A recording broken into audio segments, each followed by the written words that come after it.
This is Daily Armenia, CivilNet's daily news digest. Here's what you need to know today.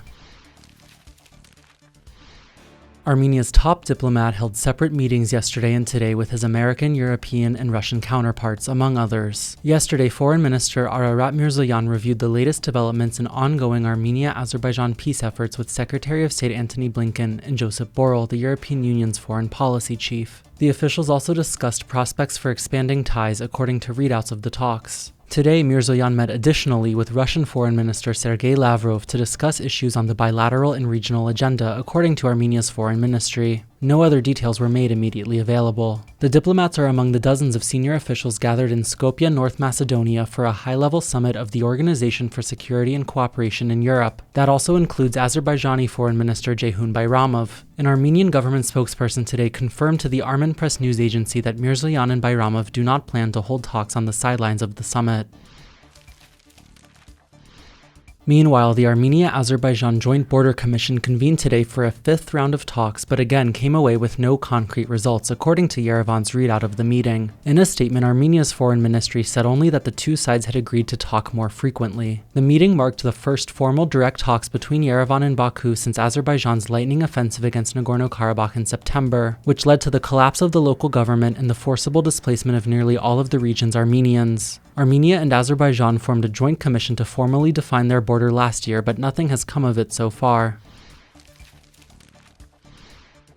In other diplomatic news, the European Union and United Kingdom each indicated yesterday they are ready to deepen defense cooperation with Armenia. In a press release, Armenia's defense ministry said Yerevan and London had signed a defense cooperation plan without elaborating, just weeks after the two countries had formally agreed to launch a historic strategic dialogue program. Meanwhile, the EU said it plans to further explore non-lethal support to the Armenian military via the European Peace Facility, a funding instrument that provides defensive aid to non-member countries, including EU aspirants Georgia, Moldova, and Ukraine. Earlier this month, the EU's top diplomats urged the bloc to add Armenia to that funding mechanism, a move also understood to be strongly supported by France. Separately, Yerevan and Paris signed a first-of-its-kind arms deal last month.